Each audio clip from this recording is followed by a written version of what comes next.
day and night to help their fellow Americans in times of need. The president said Puerto Rico had, quote, thrown our budget a little out of whack, unquote. Mr. President, enough. Stop blaming Puerto Rico for the storm that devastated their shores and roll up your sleeves and get the recovery on track. That's your job as president.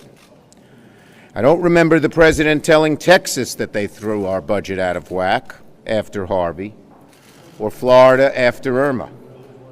Yes, we're spending money in Puerto Rico.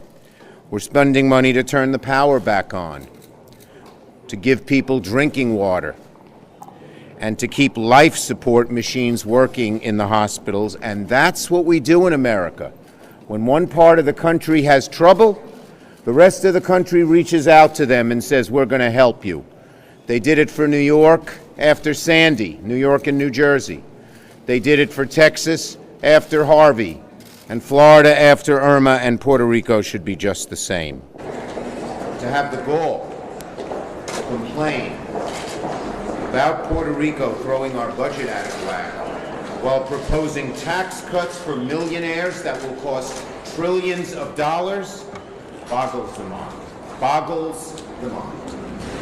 Mr. President, stop the blame game. Start making the situation better. That's your job. Now, I hate to tell you, Puerto Rico, but you've thrown our budget a little out of whack because we've spent a lot of money on Puerto Rico, and that's fine. We've saved a lot of lives. If you look at every death is a horror, but if you look at a real catastrophe like Katrina, and you look at the tremendous hundreds and hundreds and hundreds of people that died, and you look at what happened here with really a storm that was just totally overpowering. Nobody's ever seen anything like this. Now, what is your death count as of this moment? 17? 16 certified. 16 people certified.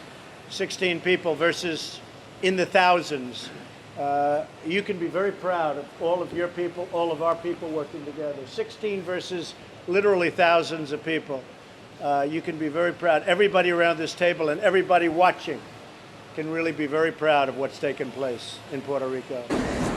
Now, on taxes, which is what we wanted to talk about today, I want to thank my colleagues, Senator Sanders, doing a great job as ranking member of the Budget Committee, Senator Stabenow, Whitehouse, and Merkley, members of the Budget Committee, for joining us this afternoon.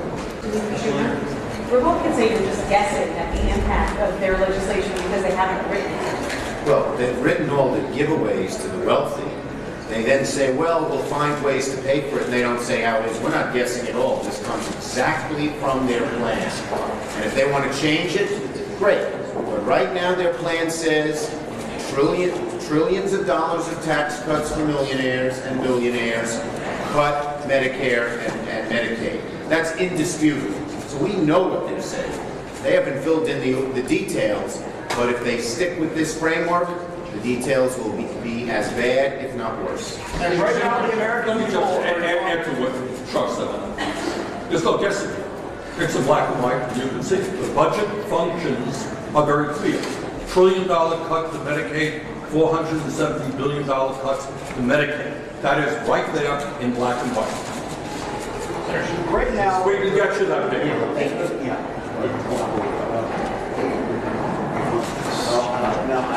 We'll get you the budget papers.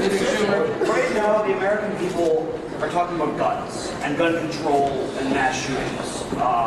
What would you say to your constituents who favor tighter regulations on guns? Is that a fight that you guys are able to have? Yes, but we have sent a letter to the president.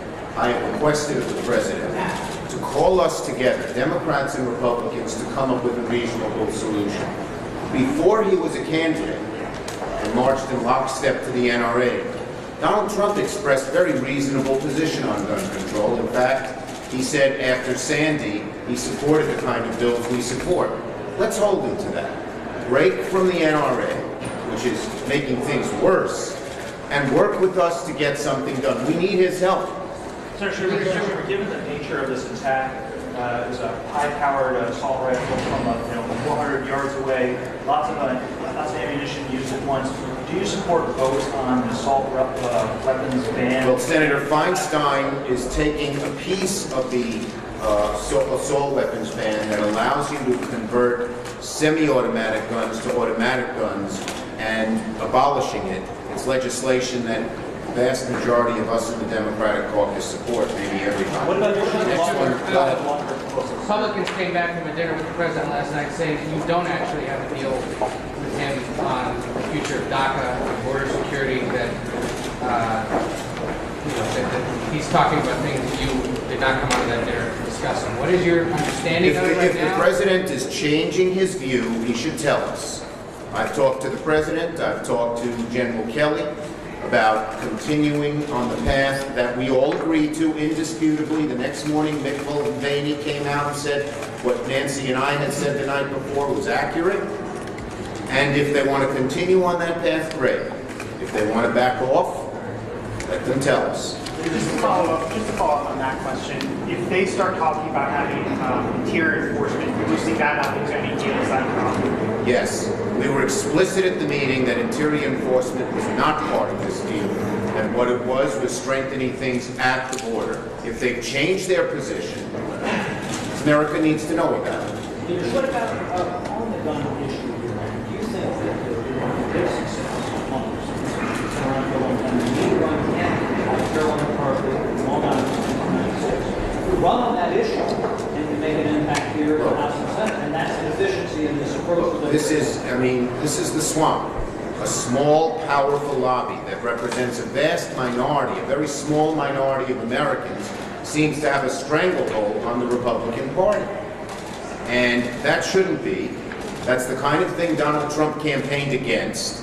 Let's see if he has the courage, the willpower, the strength to say, I'm going to break with that small group and do something that makes common sense and what Americans, overwhelming numbers, Democrats, Republicans, and independents want. Senator, Yes. the DACA deal, one of the ideas discussed last night was adding some of the RAISE Act ideas that Tom Cotton and what do you Again, we were explicit that the president would support the Durbin-Graham proposal, the DREAM Act, DACA.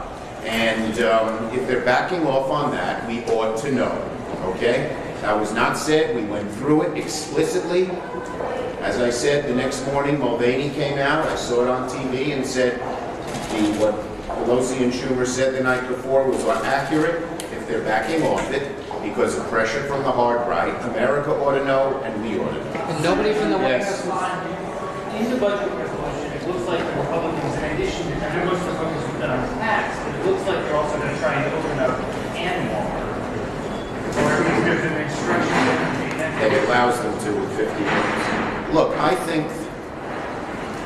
can't imagine how they came up with this resolution. It is so unpopular with the American people. It is so poorly put together that it's just headed for failure. And if you want almost proof of this, they're lying about it.